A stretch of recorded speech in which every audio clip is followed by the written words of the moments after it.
It's been a while since I've done an Amazon Wheel of Time video. The main reason why is, well, season 2 may or may not drop sometime in spring of next year. Obviously, if there is something that is worth seriously considering and looks of any importance, I will make a video about it. However, one of the really wonderful things that's happened in covering Wheel of Time, especially from a book reader's perspective, is that I have met so many other passionate fans and readers of Robert Jordan's works. Some I've done live shows with, and some I only know through social media. And there are others that decided to become members of my channel and become my wolf brother or my wolf sister.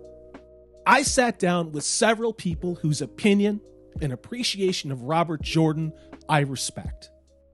I asked them all the same questions without any prompting or hints as to what we were going to cover, and these are the responses they gave to me. Well, that was way back in my college days. Back in 1999, a buddy of mine was into the books, recommended them to me, and so I started reading them, and I got to it, and now I have the audiobooks, and it's all gravy.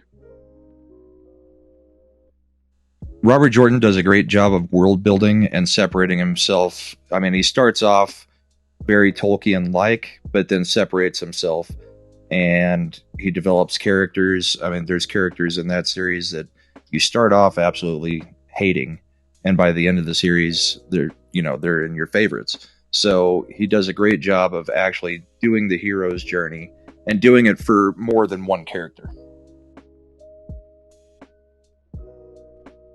It's got to be Perrin for me.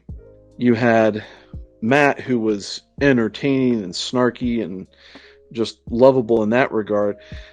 Perrin was thoughtful, quiet, didn't make really rash actions, a lot of moral character.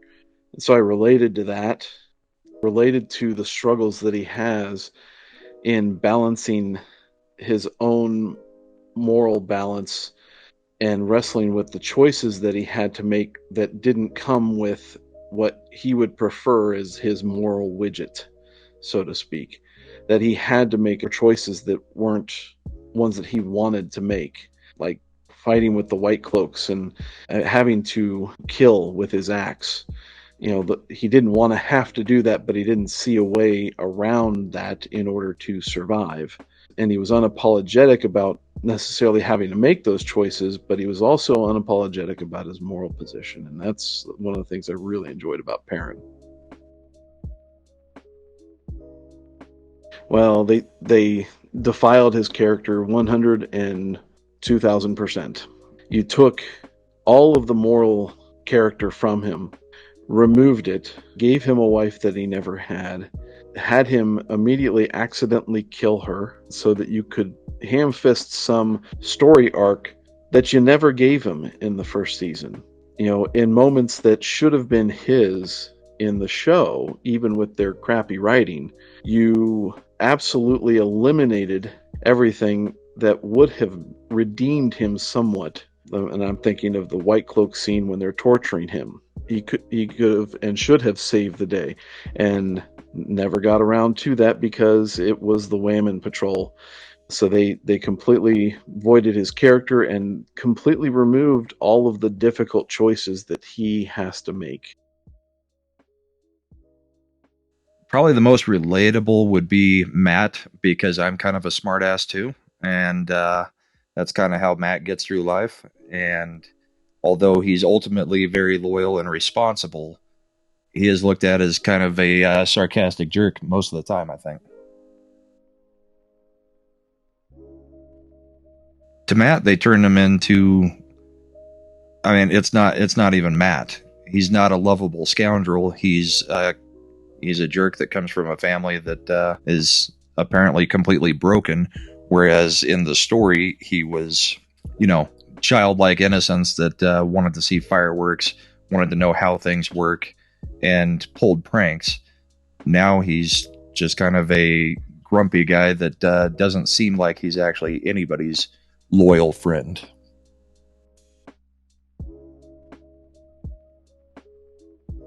I realized that Rafe did not make an adaptation to the books within the first 30 seconds. Completely adding in new text, completely new scene with Leandrin. I was in a subconscious state of denial about that for a few episodes. And so I kept on seeing the aesthetic things that they did sort of get right. The look of the town was right a little bit. They got Tam sort of right, but everything else was wrong. But I wanted to be in denial about that because the books are so good, and they couldn't really do that now, could they? Destroy those things? Really, it was probably when they were doing the casting announcements and showing pictures of the cast.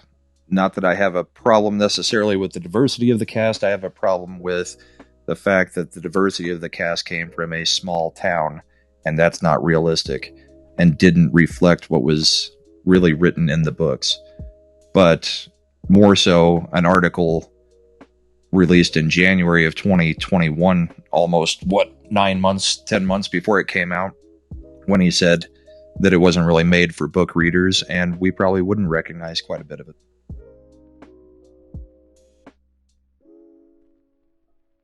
The lack of a story arc for any of the male lead characters that were the focus of the books. There's no push from Moraine to sit there and say, we need to get the boys here, we need to get the boys here, we need to find the boys. The added characters and storylines that were completely unnecessary, gender swapping, sexuality swapping tropes that they threw out there for the purposes of storytelling. You took the flow, the initiative of the first episode with the Trollocs, and that carrying through 2 episodes where they're running away from the big evil. And then you took 3 episodes in a row of everybody just basically doing nothing. You don't reintroduce the Trollocs until pretty much the very last episode.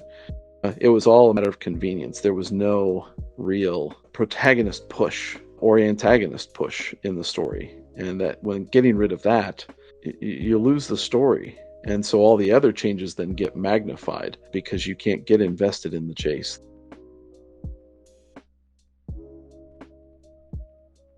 Oh, there's so many. To pick one that was just like no reason for it at all would be Swan Sanche and Moraine having the love affair. I have read the books. I do know where those characters end up, and none of that makes sense to be like the love of each other's lives when you look at what happens to them later on down the road. That change was unforgivable, mostly in that it's completely unnecessary. It's just pandering.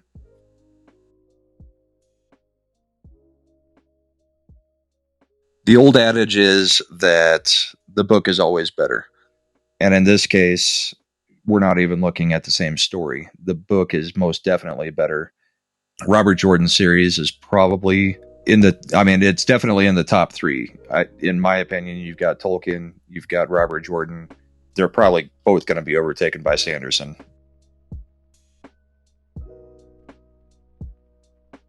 For those who have only watched the show and are interested in the world of Wheel of Time, I would say don't hesitate. Just pick up the book and go. You are introduced to a small town culture that is very relatable, very enjoyable, and you get the sense that there's this greater world that you're about to enter in where there's just more than that involved. And once you get into it, and then especially when you get into the Great Hunt, you start seeing that there's a vast amount of world building that Robert Jordan did, and you just get caught up in a lot of enjoyment, a lot of good struggles. The good guys don't always win, or when they win, it has a heavy cost, and there's actually stakes in this. Unlike all the fake out deaths, unlike all of the CW relationships, the books have things in there that matter. I'm going to hate watch it just for content, not because I have any love for the show or for the producers.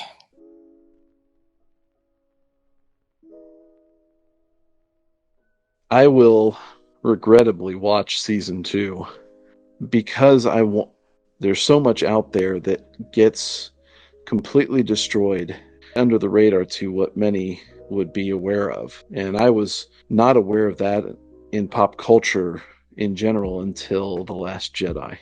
And that really woke me up. And Wheel of Time did it. And I enjoy Wheel of Time more than I do Star Wars now. There's a lot there for me to sit there and say, no, this didn't happen in the books. And this is the mindset behind why it didn't happen in the books. It's important to understand, just like what we have in history today, it's important to understand your history so that you know why decisions were made. Well, it's important to understand Robert Jordan's books so that when it comes to the show, you have an explanation as to why you object to what's being presented, rather than just, being a racist, bigot, homophobe, istophobe, whatever. It's making sure that I have a reason behind to it. That's why I'm going to watch it. As ever, this is Salty Texas Sea. I am Corey DB. Thanks so much for watching. If you like what you've seen and heard, please hit that thumbs up button. If you haven't subscribed, I'd love to have you on board. That way you know, and we have things like live streams, which we are now going to be doing every Tuesday evening. Take care. I hope you're having a great 2022.